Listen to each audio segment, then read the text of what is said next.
Welcome to Penrose Learning, where we make understanding easy. You start by collecting the essentials now: syllabus, past papers, and weightage, so you know priorities. Once done, pick 3 reliable sources and commit to them. This avoids scattered facts later.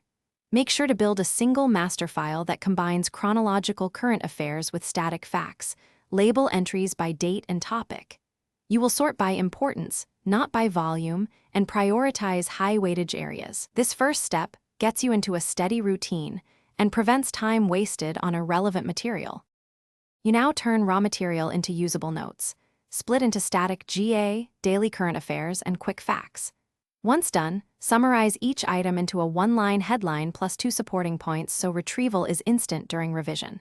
Make sure to tag entries, economy, polity, awards, so filtered revision takes minutes.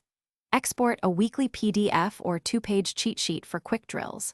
This organized middle phase reduces clutter, speeds recall, and helps you identify weak topics to target in the final polishing stage. You finish by converting notes into a disciplined revision cycle: daily 10-minute updates, a weekly review, and a monthly full GA mock. Once done, build a 100-question bank from your notes and simulate timed tests. Track accuracy by topic to spot patterns. Make sure to convert weak areas into Q/A flashcards and use active recall. If results lag, troubleshoot by shortening cards, increasing review frequency, or swapping sources. This final loop locks facts into memory and boosts exam readiness.